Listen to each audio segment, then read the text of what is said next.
The sun cast long shadows over the rugged landscape of Arizona Territory as Willa, Everhart stepped off the stagecoach, her boots landing in the dusty street of Clifton Hill with determination that matched the steel in her gray eyes. It was 1878, and the 24-year-old hadn't traveled all the way from Boston to this untamed frontier to fail at the task her late father had entrusted to her, establishing a school in this lawless mining town where education was as scarce as rain in the desert. Willa adjusted her simple navy traveling dress and grabbed her trunk, ignoring the stagecoach driver's offer of assistance. She'd learned on the journey west that showing weakness invited trouble, and there would be enough obstacles in her path without appearing incapable from the start. She surveyed the dusty main street with its ramshackle buildings, saloons, and general store. Men in dusty clothes and worn boots moved about their business, many casting curious glances her way. Miss Everhart, a thin man with spectacles, approached, his suit slightly too large for his frame. "I'm Theodore Wilson, the town clerk. We received your letter about establishing a school, though I must say we were expecting someone older." Willa straightened her spine. "Age doesn't determine capability, Mr. Wilson. I have my teaching credentials and my father's inheritance to establish the school. I trust the town council has secured the building we discussed." Wilson nodded nervously. "Yes, though it needs significant work. It's the old meeting house at the edge of town. But miss, I should warn you, some folks around here aren't exactly enthusiastic about a school. They need their children working, and education seems like a luxury to many." "Education isn't a luxury, Mr. Wilson. It's a necessity for civilization to flourish," Willa replied firmly. "Now, if you could direct me to Mrs. Peterson's boarding house. I'd like to settle in before inspecting the school building." As Wilson pointed toward a two-story clapboard structure down the street, Willa caught sight of a commotion outside the saloon. 3 men were confronting a tall figure whose back was to her. Even from behind, she could tell he carried himself differently than the others, shoulders squared, stance relaxed, but ready. His dark hat shaded his neck from the brutal sun, and a leather vest covered his white shirt, dust clinging to his denim pants. "That's trouble brewing," Wilson muttered. "Might want to steer clear, Miss Everhart. Those are the Lawson brothers. They work for the mine owner, Mr. Blackwell, and they've been looking for a fight with Everett Xavier since he stopped them from running off the Jenkins family from their claim." The name caught Willa's attention. Everett Xavier, town's unofficial peacekeeper, was a Texas Ranger before settling here. Now runs the largest cattle operation outside town. Keeps to himself mostly, except when there's trouble. Before Wilson finished his explanation, the confrontation escalated. One of the brothers lunged forward, but in a fluid motion too quick to follow, the tall man Everett sidestepped the attack and delivered a single, powerful blow that sent his attacker sprawling in the dirt. The other 2 hesitated, then backed away, helping their dazed companion to his feet. "You're making a mistake, Xavier," one spat. "Mr. Blackwell won't forget this." Everett's voice carried across the distance, low but clear. "Neither will I. Tell Blackwell if he wants those lands, he can make a fair offer like everyone else." The Lawson brothers retreated, and Everett turned toward the stagecoach, noticing Willa for the first time. His eyes, a startling shade of blue against his sun-darkened face, assessed her carefully. He tipped his hat slightly in acknowledgement before walking toward the general store. "That's the kind of man who thrives in Clifton Hill, Miss Everhart," Wilson said, his voice carrying a note of warning. "Are you certain you're prepared for life here?" Willa watched Everett Xavier's retreating figure, something stirring within her that she couldn't identify: respect, curiosity, or perhaps caution. I didn't come to Clifton Hill because I thought it would be easy, Mr. Wilson. I came because this is where I'm needed most." With that, she grabbed her trunk and headed toward the boarding house, unaware that the tall cowboy had paused at the store entrance, watching her purposeful stride with equal parts curiosity and admiration. Mrs. Peterson's boarding house was neat but simple, with sparse furnishings and clean linens. The older woman showed Willa to a small room on the second floor, her weathered face crinkling with a genuine smile. "It's not what you're used to back east, I expect," she said, "but it's clean and safe." "It's perfect, Mrs. Peterson. Thank you." Willa placed her trunk at the foot of the narrow bed. "I understand the old meeting house needs work before it can serve as a school. Is there someone in town who could help with repairs?" Mrs. Peterson chuckled, patting down her gray hair. "Most men are either working the mines or tending cattle, dear. But word travels fast in Clifton Hill. I imagine you'll have offers by supper time." Willa unpacked her few belongings and changed into a simpler dress more suited to the heat and dust. She had just finished washing her face in the basin when Mrs. Peterson called up the stairs, announcing supper in the dining room. Several boarders were already seated: a young store clerk, an elderly miner, and a middle-aged couple who introduced themselves as the town's only doctor and his wife. The conversation flowed around her, curious but respectful questions about her plans for the school. "It's a noble endeavor," Dr. Williams commented, passing a plate of biscuits. "But Clifton Hill can be harsh on noble endeavors. There's a reason we don't have a school yet." His wife nodded. "It's not just lack of resources. Some powerful people prefer an uneducated workforce, keeps wages down and complaints to a minimum." "You mean Mr. Blackwell?" Willa asked, remembering the name from earlier. A silence fell over the table. Even Mrs. Peterson looked uncomfortable. "Augustus Blackwell owns the largest silver mine in the territory," Dr. Williams finally explained. "He employs half the town directly or indirectly. He's also been buying up every piece of land he can get his hands on. And he doesn't think education is necessary," Willa pressed. "He thinks obedience is necessary," the doctor replied quietly. "Education tends to make people question things Blackwell would rather they accept." The conversation shifted to safer topics, but Willa's mind was working. She hadn't anticipated organized opposition to the school.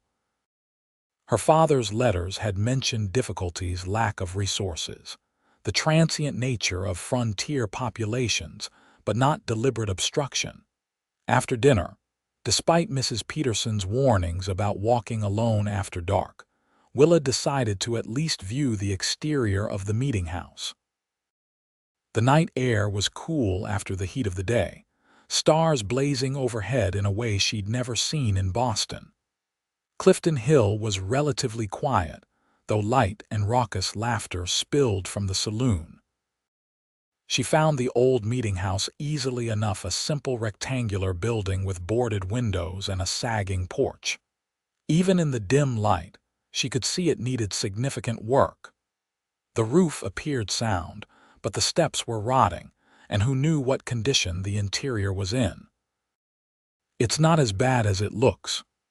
Willa startled at the deep voice, turning to find Everett Xavier approaching, his tall frame silhouetted against the night sky. Up close, she could see his face more clearly: strong jaw covered with a few days' stubble, those piercing blue eyes, and a small scar cutting through his left eyebrow. "Mr. Xavier," she acknowledged, trying to maintain her composure. "You startled me. Apologies, Miss Everhart." "Wilhelmina Everhart. Miss Everhart." He nodded, keeping a respectful distance. "It's not wise to wander around after dark, especially alone, so I've been told. Yet here you are, also wandering alone." A hint of a smile touched his lips. "The difference being I'm armed and familiar with the trouble in these parts." Willa gestured to the building. You said it's not as bad as it looks. The foundation is solid, roof's good, interior needs work but nothing that can't be fixed. He studied her curiously. You're the school teacher Wilson mentioned was coming. I am. Though I'm beginning to understand why the previous attempts to establish a school failed. Everett's expression darkened. Blackwell, among other challenges.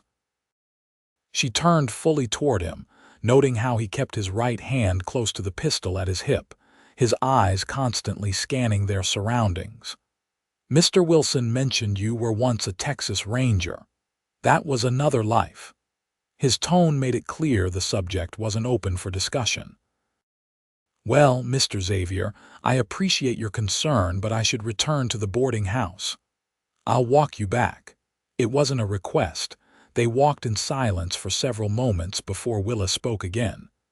Have you lived in Clifton Hill long? 5 years. Built my ranch about 10 miles southwest of here. He seemed to choose his next words carefully. This town has potential, Miss Everhart. Good people who want better for their children. But there are powerful interests who prefer things stay exactly as they are. And where do you stand, Mr. Xavier? He looked down at her, his expression unreadable in the darkness. I believe a community without education has no future. They reached the boarding house and Willa paused at the steps. Thank you for the escort, Mr. Xavier. Everett, he corrected. Everyone calls me Everett. Then thank you, Everett, she hesitated. I'll be beginning repairs on the meeting house tomorrow if you know anyone willing to help. I'll be there at 8, he said simply. Good night, Miss Everhart. Willa, she offered in return, surprising herself. He tipped his hat. Willa. The name sounded different in his low drawl. Sleep well. She watched him walk away, his stride long and confident. Only when he disappeared into the shadows did she enter the boarding house, her mind filled with more questions than when she'd left. True to his word, Everett arrived at the meeting house precisely at 8 the next morning, leading a wagon with lumber and tools. He wasn't alone. A young Mexican man and an older black man accompanied him, both nodding respectfully to Willa as they began unloading supplies. This is Miguel Ramirez, Everett introduced, best carpenter in the territory, and Solomon Washington, who can fix anything with a roof or foundation. Miss Everhart, Solomon said with a warm smile. Heard you're bringing education to our young ones. My granddaughter's 7. Been teaching her letters myself, but a proper school. He shook his head, emotion evident in his eyes. That's something special. The honor is mine, Mr. Washington, Willa replied, genuinely touched. Miguel, who couldn't have been much older than Willa herself, grinned. My little sisters, too, they will come, if you teach them. All children are welcome in my school, Willa affirmed, noting the flash of approval in Everett's eyes. The men set to work immediately, assessing the building's needs. Willa rolled up her sleeves and joined them, ignoring their initial protests. I may not know carpentry, she told them firmly, but I know how to follow instructions and I'm not afraid of hard work. By midday, they had cleared the debris from inside the building and removed the rotted floorboards that needed replacing. Willa had brought a basket of food from Mrs. Peterson, and they sat in the shade of a nearby cottonwood tree to eat. The building should be ready within a week if we work steady, Solomon calculated, but you'll need desks, books. I've brought some books, Willa explained. And I've written to the territorial governor for additional supplies. As for desks, even benches would suffice to start. I can build simple desks, Miguel offered. My father was a furniture maker in Sonora before. He trailed off, his expression clouding. Everett nodded. Miguel's craftsmanship is exceptional. Their meal was interrupted by the arrival of 3 riders. Willa recognized the Lawson brothers from the previous day, now accompanied by a well-dressed man with a carefully trimmed beard and cold eyes. Everett rose slowly, positioning himself slightly in front of Willa. "Blackwell, Xavier." The man dismounted with practiced grace, dusting off his expensive suit. "I heard our new school teacher had arrived, and I wanted to personally welcome her to Clifton Hill." He extended his hand toward Willa. "Augustus Blackwell, Miss Everhart, your reputation precedes you." Willa shook his hand briefly. "I wasn't aware I had a reputation, Mr. Blackwell." "The daughter of Judge Everhart, of course you do. Your father was well respected even here in the territories." "You knew my father." Willa couldn't hide her surprise. "By reputation only." "A man of principle," they said. Blackwell's smile didn't reach his eyes. "I understand you're planning to open a school." "That's correct. We hope to begin lessons within 2 weeks." Blackwell surveyed the building and the lumber stacked nearby. "Ambitious. But I wonder if you've considered the practical aspects. Many families here need their children's labor. The mines employ boys as young as 12. Which is precisely why education is essential," Willa countered. "Children deserve better options." "Options are luxuries, Miss Everhart.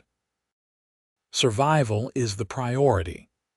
Blackwell's tone remained pleasant, but his meaning was clear. "I'd hate to see you invest time and resources into a venture doomed to fail for lack of students." Everett stepped forward. "People want this school, Blackwell. You don't speak for everyone in Clifton Hill." "Perhaps not." Blackwell's gaze shifted to the 2 men working alongside Everett. "Interesting choice of laborers, Xavier. Mr. Washington, I believe your grandson works in my mine. And Ramirez, your uncle's small ranch borders my new acquisition, doesn't it?"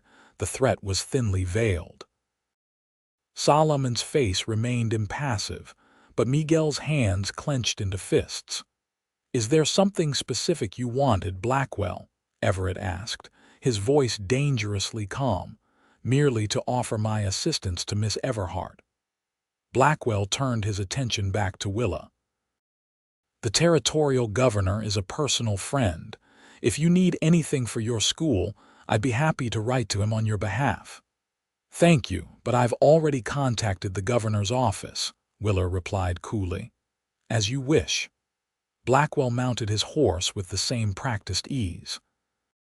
"Welcome to Clifton Hill, Miss Everhart. I look forward to seeing how your experiment progresses." The 3 men rode away, leaving an uneasy silence in their wake. "I should get back to work," Solomon said finally, heading toward the meeting house. Miguel followed, muttering something in Spanish that made Everett's mouth twitch with suppressed amusement. "What did he say?" Willa asked.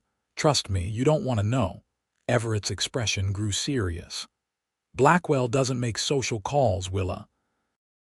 He came to assess whether you could be intimidated or bought.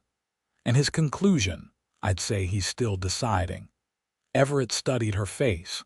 "Blackwell doesn't respond well to opposition. Your school represents a threat to his control over this town." "It's just a school," Willa protested. "It's hope," Everett corrected. "Hope that things can be different. That's dangerous to men like Blackwell." The next few days fell into a pattern. Willa would arrive at the meeting house early, often finding Everett already there, working quietly. Solomon and Miguel would join them, and occasionally other townspeople would stop by, some offering help, others simply curious. Word spread about the school, and several parents approached Willa to ask about enrolling their children. On the 4th day, as they broke for lunch, a young woman approached with a small boy in tow. She was plainly dressed but carried herself with dignity, her blonde hair pulled back in a simple bun. "Miss Everhart, I'm Sarah Jenkins. This is my son, Timothy." The boy, about 6 years old, partially hid behind his mother's skirts. "I heard you're starting a school." "Yes, Mrs. Jenkins. We hope to open in about 10 days. Sarah hesitated. "My husband worked a small silver claim outside town. He died in a cave-in last year. Mr. Xavier helped us keep our land when Mr. Blackwell tried to claim it. saying James had sold it to him before he died. She glanced gratefully at Everett, who was splitting logs nearby. Timothy needs schooling, but I can't pay much. Payment isn't my primary concern, Willa assured her. Every child deserves an education. Timothy peered at her with curious eyes. Will you teach me to read like in the books? Willa knelt to his level. I will. Would you like that? He nodded enthusiastically. Then I'll expect to see you when we open. She smiled at Sarah. Both of you are welcome to help with preparations if you'd like. Sarah's relief was palpable. Thank you. I was a teacher's assistant back in Pennsylvania before we came west. I'd be happy to help however I can. By the end of the week, the meeting house had been transformed. The rotting boards were replaced, windows unboarded and reglazed, and the interior swept clean. Miguel had begun constructing simple benches and desks, while Sarah helped Willa organize her books and plan lessons. As sunset approached on Friday, Willa stood in the doorway of the schoolhouse, surveying their work with satisfaction. Everett approached, wiping his hands on a rag. It's coming along well, he commented. Better than I hoped, she admitted. I couldn't have done it without your help. He shrugged off the gratitude. The town needed this. I just provided some labor. And protection, Willa added perceptively. The Lawson brothers haven't returned, nor has Mr. Blackwell. I suspect that's largely due to your presence. Everett leaned against the doorframe. Blackwell's not done. He's calculating his next move. He hesitated, then continued. There's a town council meeting tomorrow night. They'll be discussing whether to officially sanction your school. I thought that was already decided when they responded to my letter. The clerk and mayor were supportive, but they don't control the full council. Blackwell has 2 members in his pocket, Henderson and Mills. Mayor Taylor and Wilson support progress. The 5th member, Thompson, usually goes with the majority. Willa absorbed this information. So the meeting tomorrow will decide whether I have official approval. It's mostly symbolic. You have the building, and no one can legally stop you from teaching. But council support means access to any territorial funds that become available, and official recognition might encourage more families to enroll their children. Will you be at the meeting? She asked. I don't usually involve myself in town politics, he replied, his expression guarded. But you're involved in this, she gestured to the schoolhouse. Why, you've never explained why you're helping me. Everett was silent for so long she thought he might not answer. Finally, he said, I had a sister, Caroline. She wanted to be a teacher, had a gift for it. We came west together after our parents died. While I was away on a ranger assignment, there was an outbreak of scarlet fever in the town where she was teaching. She didn't survive. I'm sorry, Willa said softly. She believed education could change lives, whole communities, even. When I heard about your plans for Clifton Hill, it seemed like a way to honor her memory. He straightened, uncomfortable with the personal disclosure. The meeting's at 7 in the town hall. You should be there. Before she could respond, he tipped his hat and walked away, his long strides carrying him quickly down the street. The town hall was crowded the next evening. Word had spread about the meeting's agenda, and it seemed most of Clifton Hill had turned out to witness the proceedings. Willa sat in the front row, her back straight and her expression composed, though her heart raced. Mayor Taylor, a portly man with an impressive mustache, called the meeting to order. After dispatching several routine matters, he finally addressed the main issue. Next on our agenda is the matter of Miss Everhart's proposed school. He nodded respectfully toward Willa. As you all know, Miss Everhart arrived from Boston last week with the intention of establishing Clifton Hill's first proper school. The building is nearly ready, thanks to volunteer efforts from our community. Councilman Henderson, A thin man with a perpetually sour expression spoke up. While education is certainly valuable, we must consider the practical aspects. Many families here depend on their children's labor. A mandatory school would create hardship. No one has suggested attendance would be mandatory, Mayor Taylor pointed out. Not yet, Henderson replied ominously. But these things have a way of progressing. First a school, then compulsory attendance laws. Councilman Mills nodded vigorously. And there's the matter of funding. Miss Everhart may have resources now, but what happens when those are exhausted? Will the town be expected to support this venture? The debate continued, with Wilson defending the school's importance while Henderson and Mills raised ever more hypothetical objections.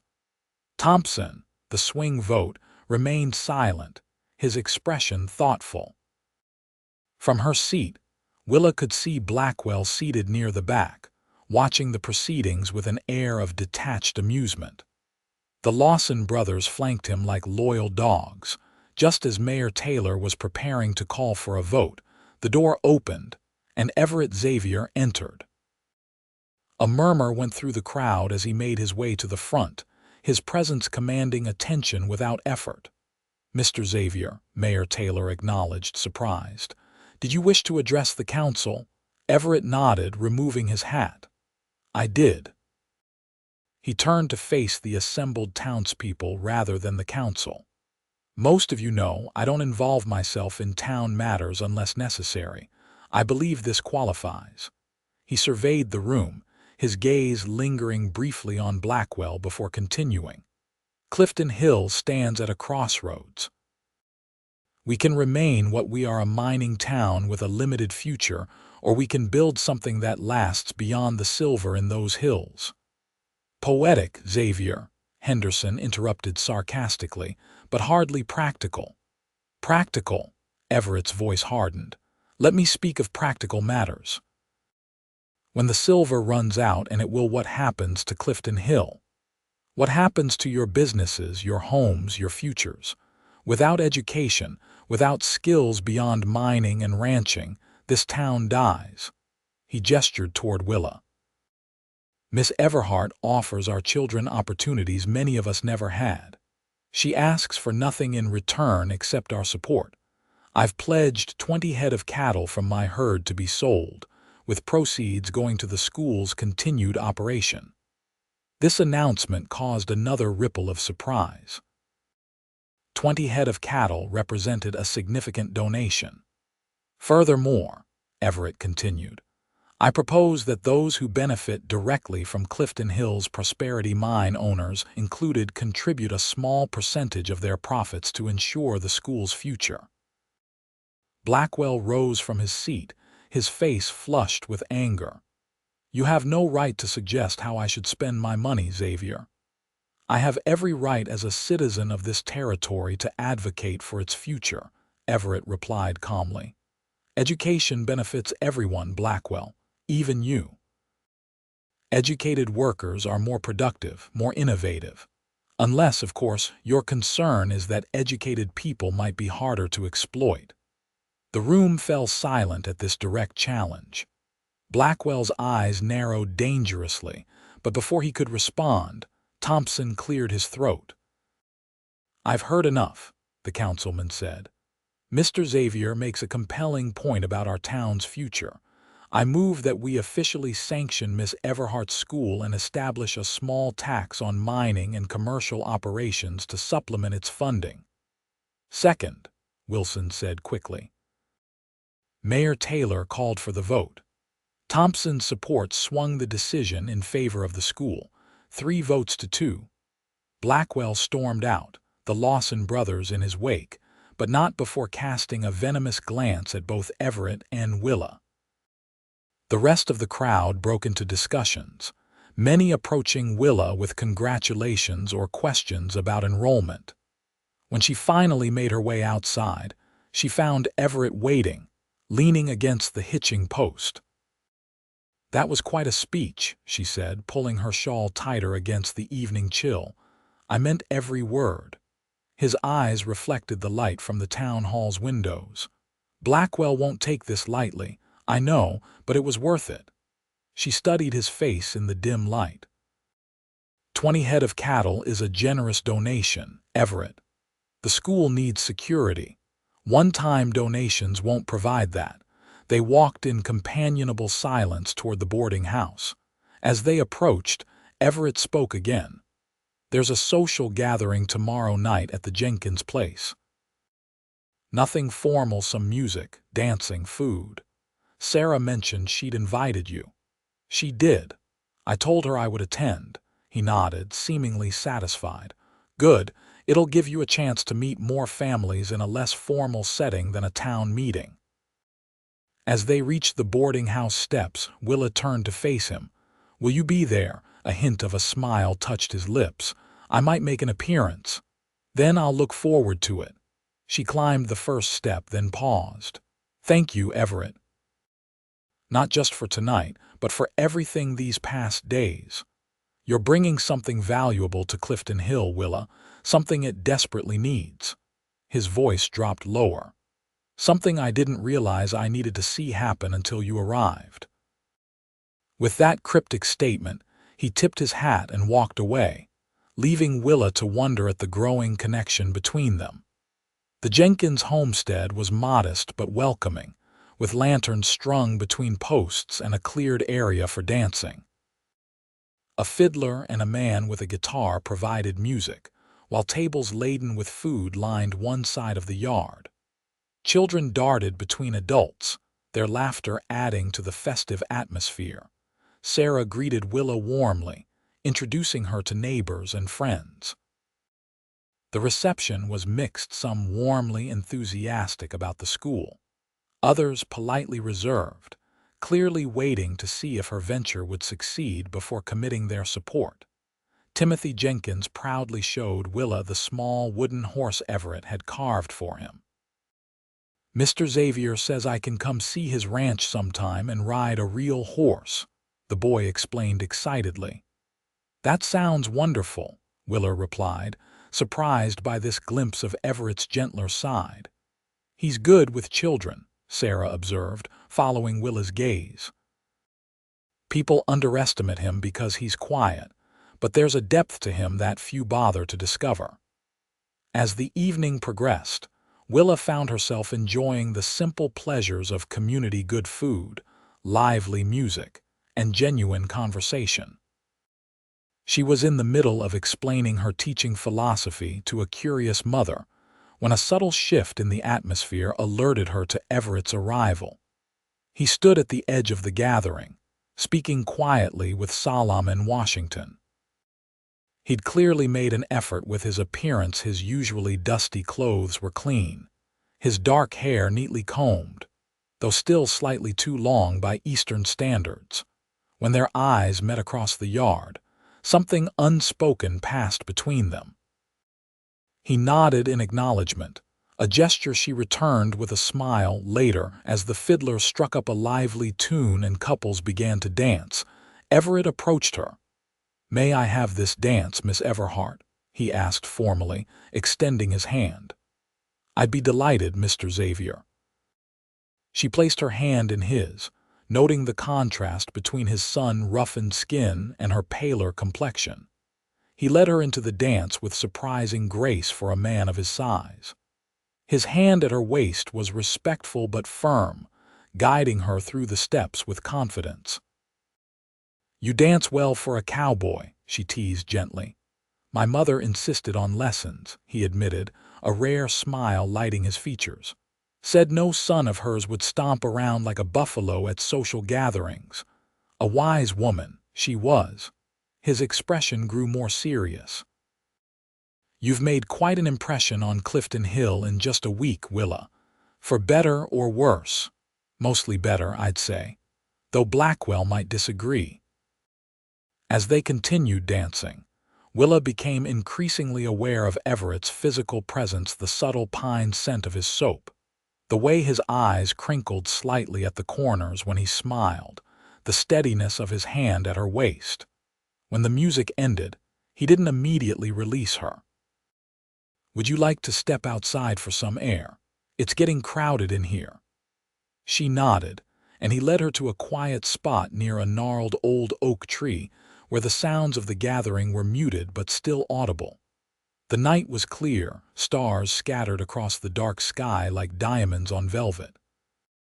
"It's beautiful here," she said softly. "So different from Boston." "What made you choose Clifton Hill?" he asked. "There must have been easier places to establish a school." "My father spent time in Arizona Territory as a young man before he became a judge. He always spoke of it with such affection." She gazed up at the stars. "When he died last year, I found journals from his time here. He wrote about communities struggling without education, about the potential he saw in this territory. It seemed fitting to honor his memory by continuing what he believed in." "You gave up a lot to come here." "Did I?" she considered. "I had a comfortable life in Boston, but not a purposeful one. Teaching society girls proper penmanship and French phrases seemed increasingly meaningless after my father's death." Everett was quiet for a moment, then said, "Purpose matters. It's what separates existing from living." The simple insight resonated deeply with Willa. "Yes, exactly. And you? What brings purpose to your life, Everett?" He contemplated the question. "For a long time, it was just survival. After Caroline died, I drifted. The Rangers gave me structure, a code to live by, but eventually that wasn't enough." He gestured toward the distant hills. "The ranch gave me roots again.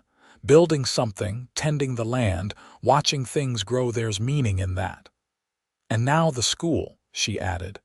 "And now the school," he agreed, his voice warming. "Watching you stand up to Blackwell, seeing how you've inspired people like Sarah and Solomon, it reminds me there are things worth fighting for beyond just land and cattle." Their conversation was interrupted by the sound of approaching horses. Everett tensed immediately, his hand moving to his pistol as 3 riders came into view. "Lawson brothers," he murmured, recognizing them in the moonlight. "Stay behind me, Willa." The men dismounted, their movements unsteady. They'd clearly been drinking heavily. "Well, look what we found," the eldest Lawson slurred. "The schoolmarm and her pet gunslinger." "You're not welcome here," Everett stated flatly.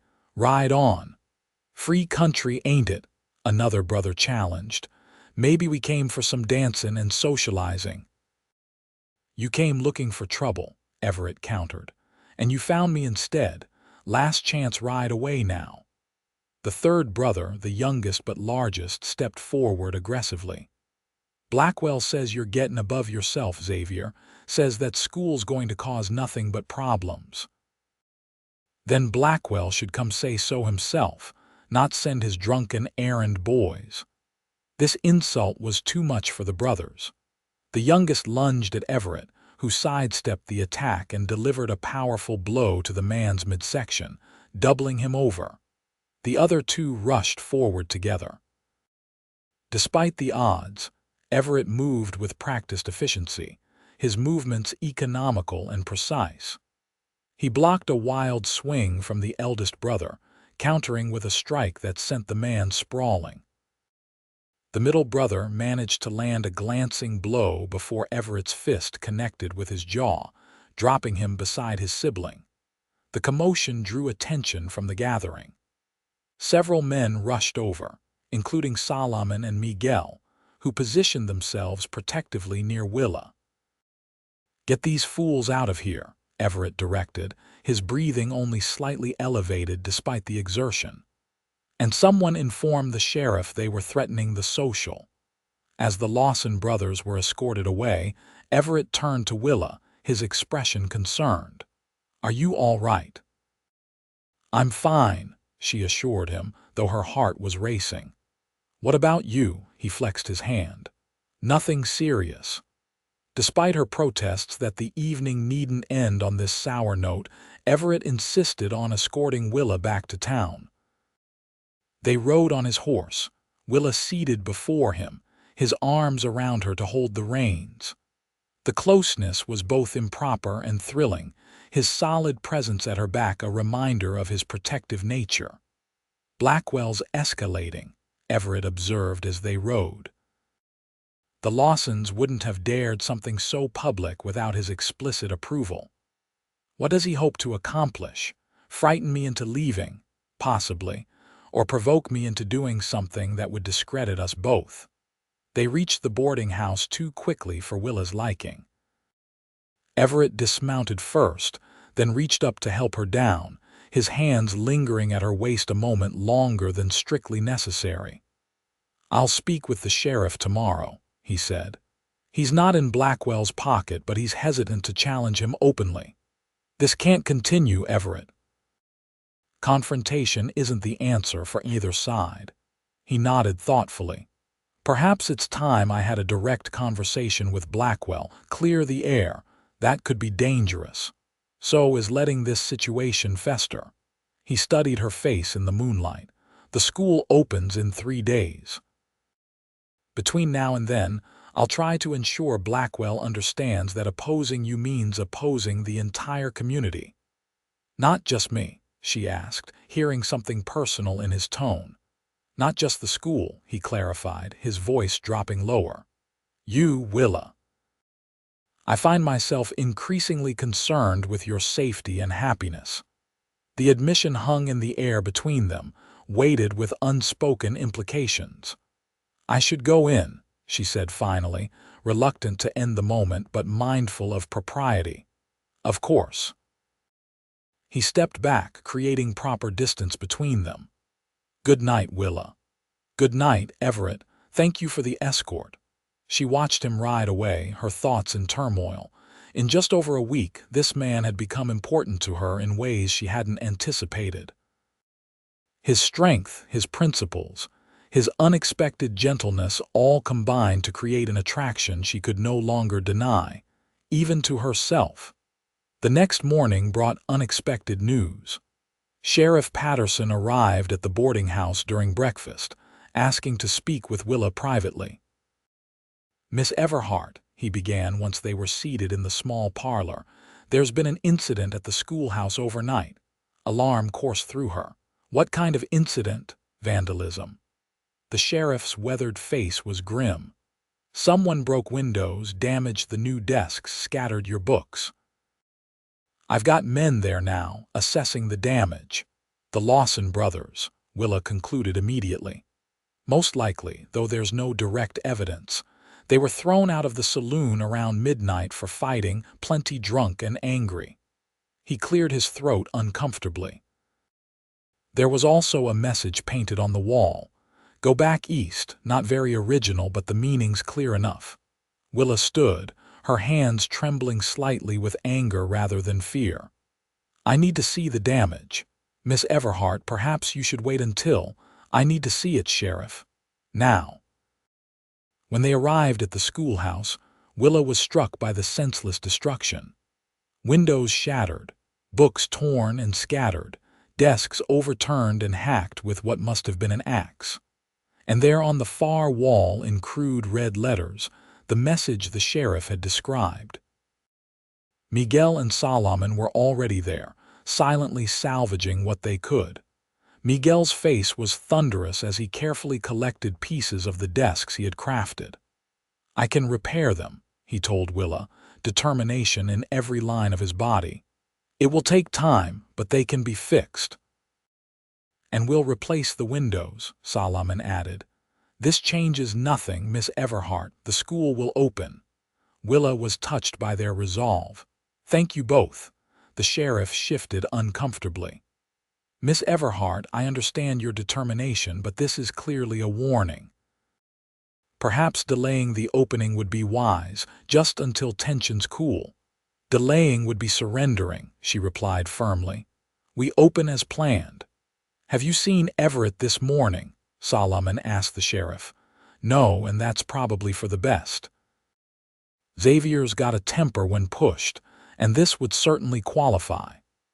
As if summoned by his name, Everett appeared in the doorway, his expression darkening as he surveyed the damage. His eyes found Willa's immediately, checking that she was unharmed before assessing the destruction. "Lawson Brothers?" he asked the sheriff, his voice deceptively calm. "Probably, but no proof." Everett nodded once, then turned to Willa. "We'll have this cleaned up by nightfall. The school opens as scheduled." "I've already told the sheriff the same," she agreed. Everett's eyes softened momentarily. "I never doubted it." Then, to the others, "Miguel, make a list of materials we need. Solomon, round up any men willing to help. Sheriff, I suggest you pay a visit to the Lawson brothers while they're still sleeping off last night's whiskey." As the men dispersed to their tasks, Everett approached Willa. "This doesn't change my plan to speak with Blackwell. If anything, it makes it more urgent." "Be careful," she urged. "He's clearly willing to escalate this conflict." "So am I." His jaw was set, determination evident in every line of his face. "But my methods will be different. I'll see you this afternoon." Word of the vandalism spread quickly through Clifton Hill. By midday, a steady stream of townspeople arrived at the schoolhouse, some to help with repairs, others to express support or outrage at the destruction. Even those who had been ambivalent about the school seemed offended by the attack on community property. Sarah Jenkins organized a group of women to clean and salvage damaged books. Mayor Taylor arrived with glass for the windows, donated by the general store. By sunset, the physical damage had been largely repaired, though the red message still showed faintly through the whitewash hastily applied over it. Everett had been conspicuously absent throughout the day. As Willa thanked the last volunteers and prepared to return to the boarding house, she found herself watching the road, hoping for his return.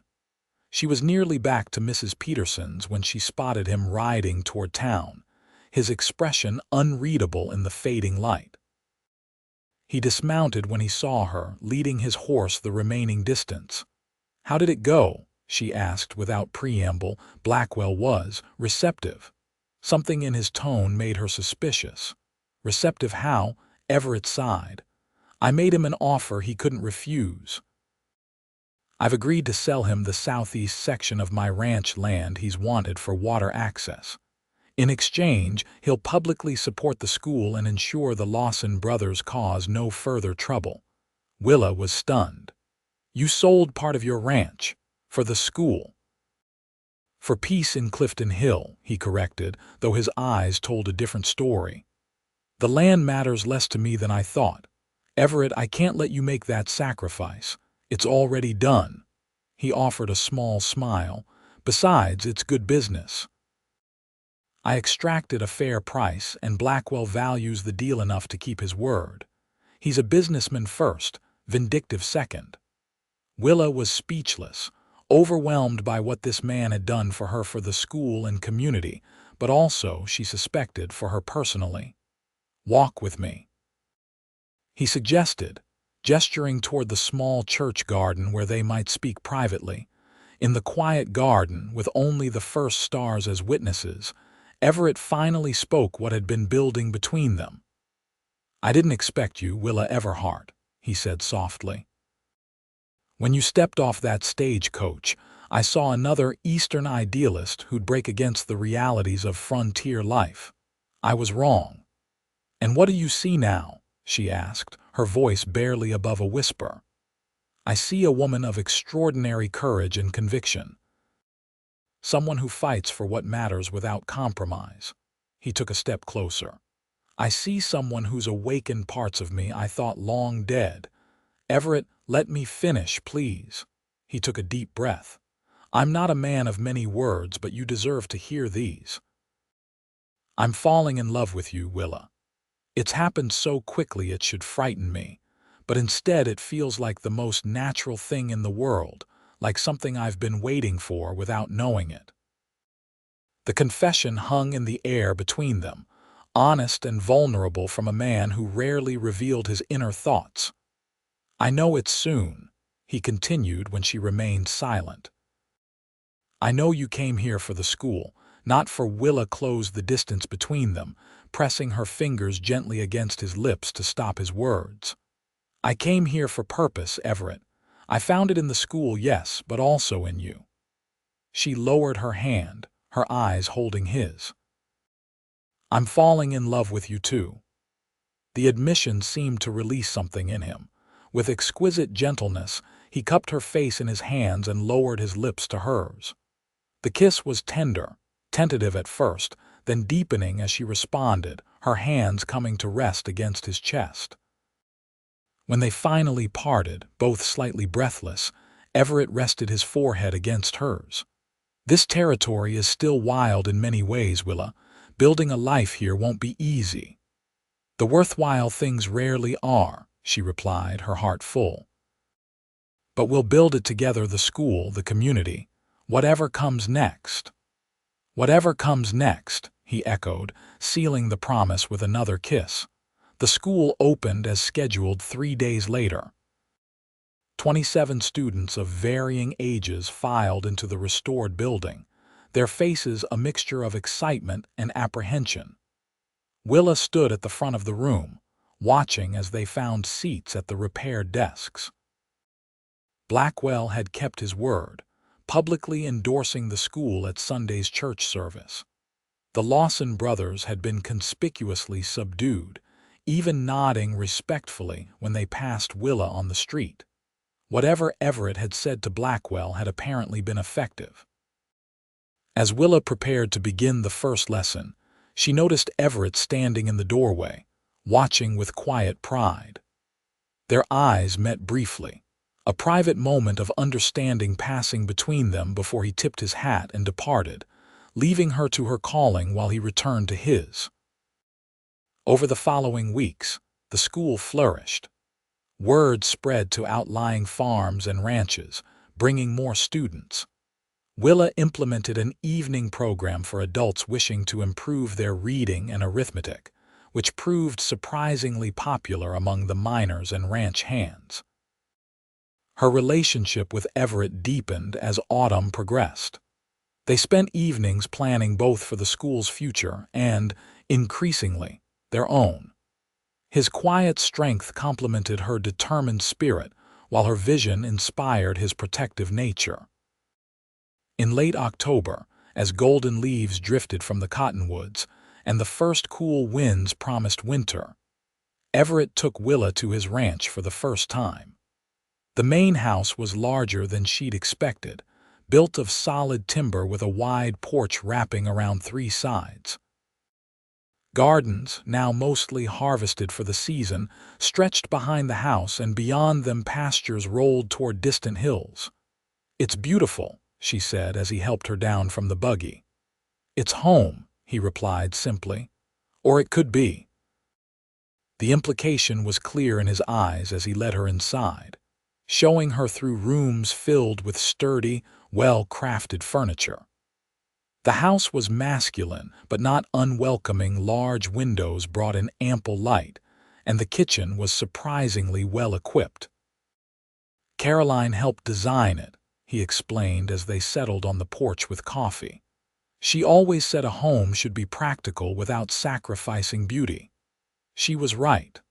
Willa looked out over the land, seeing not just what was but what could be. "You've built something remarkable here, Everett." "Not finished building," he said, setting aside his coffee cup and taking her hands in his. "Willa, I know this is faster than might be proper back east, but life moves differently here. The past months have shown me what I want for my future, and that future includes you." He reached into his pocket and withdrew a small box. Inside nestled a ring with a modest diamond flanked by 2 small sapphires. "The sapphires reminded me of your eyes," he said softly. "Willa Everhart, would you do me the honor of becoming my wife? Of building a life here, continuing your work with the school while making this house a home." Tears pricked at her eyes as she nodded. "Yes, Everett, yes." He slipped the ring onto her finger, then drew her into his arms, his kiss conveying all the promises words couldn't express. They were married in Clifton Hill's small church 3 weeks later, with what seemed like the entire town in attendance. Even Blackwell made an appearance, his gift of a substantial donation to the school fund a testament to the new equilibrium in town. Sarah Jenkins served as Willa's matron of honor, while Solomon stood as Everett's best man. Timothy Jenkins proudly carried the rings, his chest puffed out with importance. As they exchanged vows, Willa reflected on the journey that had brought her to this moment. She had come to Arizona Territory to tame a wild frontier with education and civilization, never expecting that a quiet, principled cowboy would tame her heart in return.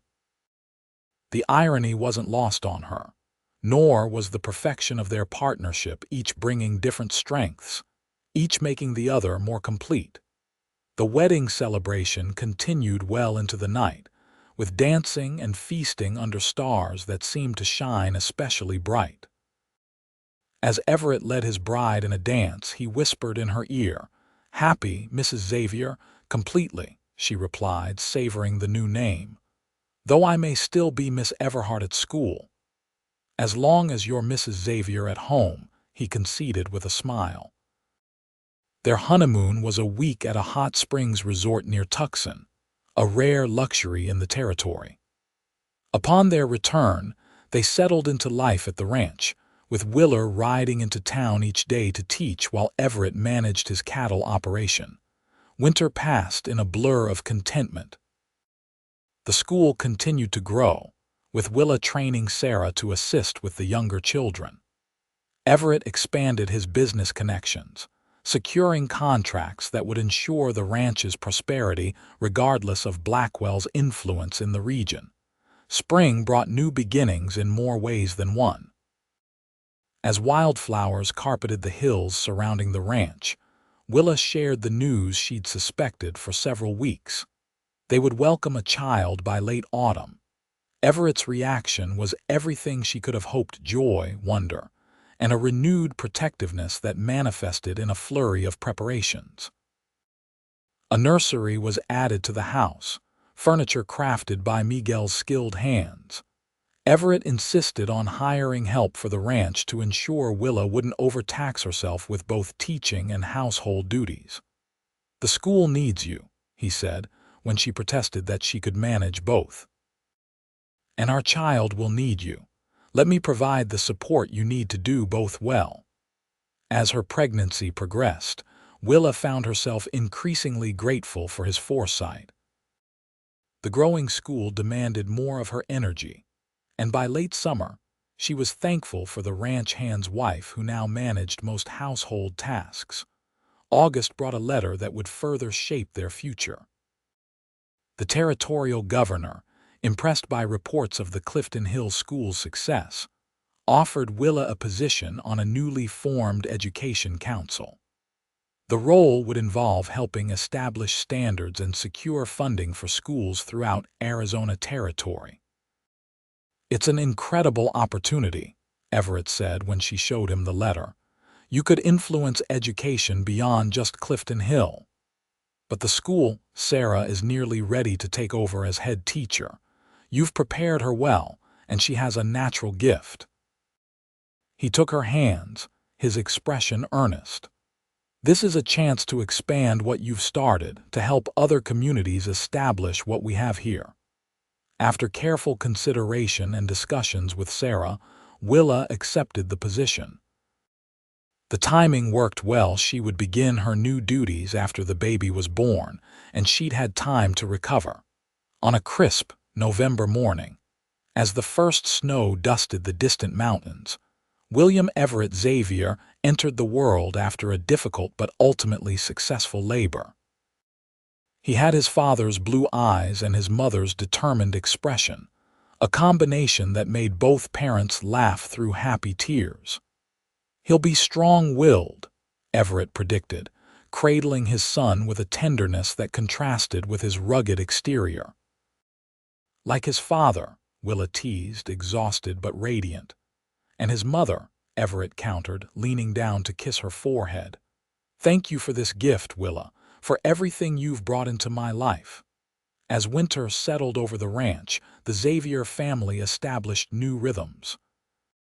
William thrived, growing stronger each day. Willa recovered her strength and began corresponding with her education council colleagues, preparing for her new role. Everett expanded the ranch's operations, hiring more hands and purchasing additional cattle. With Blackwell's influence in the region waning, rumors suggested he was considering selling his mining interests, and returning East Everett was positioned to become one of the territory's most successful ranchers. By the following spring, when William was nearly 6 months old, Willa made her first trip to Phoenix for an education council meeting. The separation from her son and husband was difficult, but Everett's support never wavered. "What you're doing matters," he reminded her the night before her departure. "Just as you believed in me, I believe in you." Upon her return a week later, she found Everett and William waiting at the stagecoach stop, the baby squealing with delight at the sight of his mother. That evening, as they sat on the porch watching the sunset, William asleep in his father's arms, Everett shared news of his own. "I've been offered a position too," he said. "The territorial governor wants me to serve as a special marshal, helping establish law in the more remote settlements." Willa turned to him, surprised. "Like going back to your ranger days. Similar, but different too. Less about hunting outlaws, more about helping communities establish proper legal frameworks." He looked down at their sleeping son. "I'd be gone occasionally, but never for long periods. And it would complement your work, education and law, both foundations for civilization. You'd be good at it," she said thoughtfully. "You understand both the letter of the law and the spirit of justice. I told the governor I needed to discuss it with my wife." His eyes met hers. "Our partnership comes first, Willa. If you think it would strain our family too much, I think," she interrupted gently, "that we came to this territory to make a difference. We're doing that, each in our own way. Together, we can do even more." Everett's smile was worth every hardship she'd faced since arriving in Arizona. "Together," he agreed. 5 years later, the Xavier Ranch had become a center of community life in Clifton Hill. The main house had been expanded to accommodate their growing family.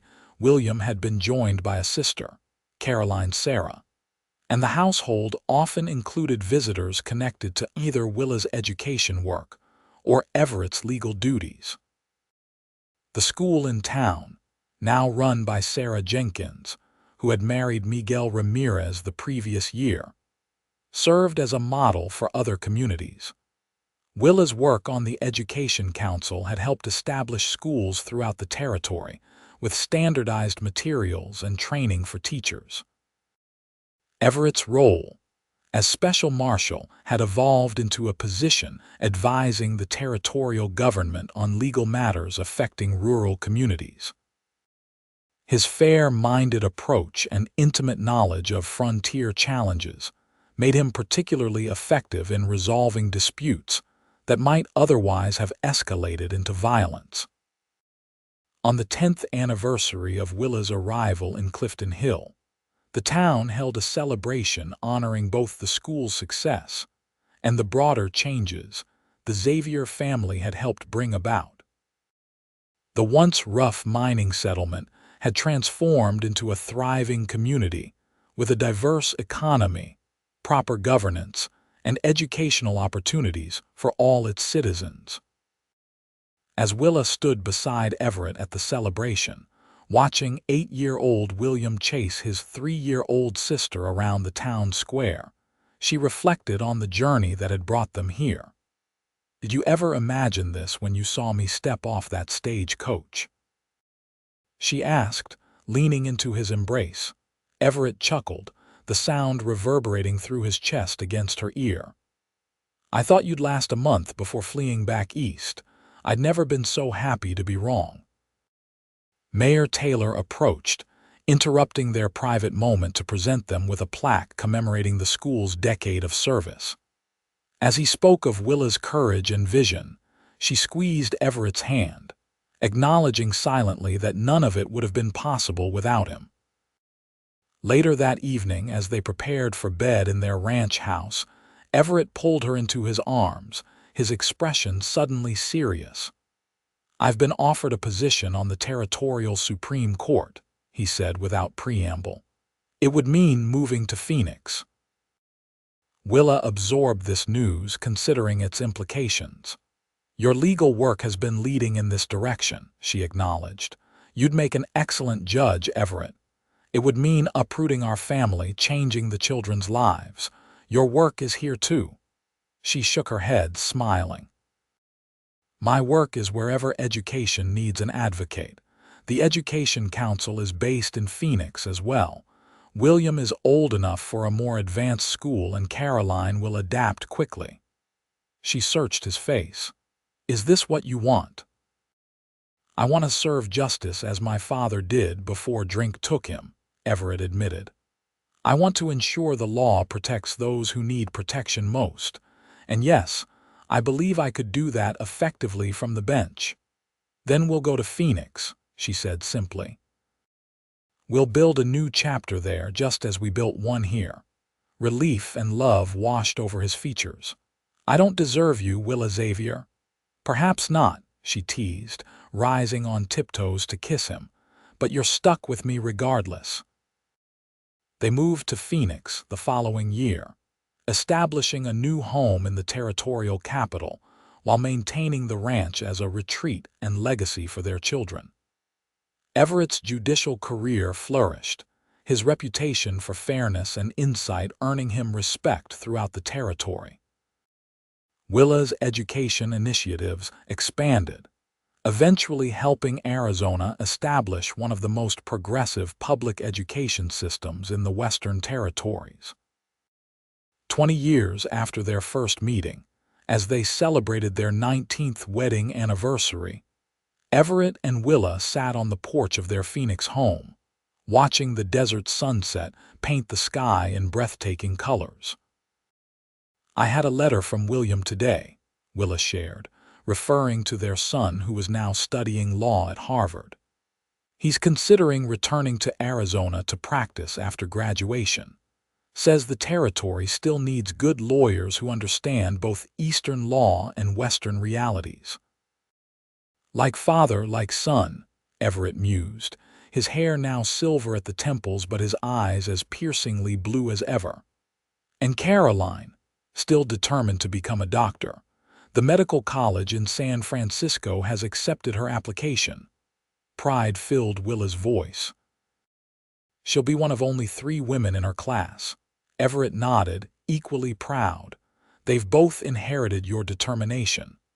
"And your sense of justice," she countered, reaching for his hand. "We've given them strong foundations, Everett. They'll build remarkable lives." "As we have," he said softly, bringing her hand to his lips. "When I think about that stubborn schoolteacher who arrived in Clifton Hill, determined to tame the wild territory, and instead found a wild cowboy who tamed her heart," Willa finished, her eyes twinkling. "I wouldn't say tamed," he protested with a grin. "Perhaps partnered with is more accurate." She laughed, the sound as musical to his ears as it had been 2 decades earlier. "A fair correction, Your Honor." As twilight deepened into night, they remained on the porch, comfortable in the silence that only comes with years of deep connection. The wild territory had indeed been tamed not by force or individual will, but through partnership, vision, and the transformative power of love. Everett Xavier and Willa Everhart Xavier had built something lasting in Arizona territory, a legacy of justice, education, and community that would endure long after them. But perhaps their greatest achievement was the life they'd built together, a testament to the unexpected ways the frontier could shape and be shaped by those brave enough to envision a different future. As the first stars appeared overhead, Everett drew his wife closer. "I love you, Willa Xavier. Today and always." "And I love you," she replied, resting her head against his shoulder. "My cowboy, my partner, my heart." Together, they watched night claim the desert, secure in the knowledge that they had found in each other exactly what they hadn't known. They were seeking a love as enduring as the land itself, and a legacy that would help shape a territory into a state, and eventually a part of American history.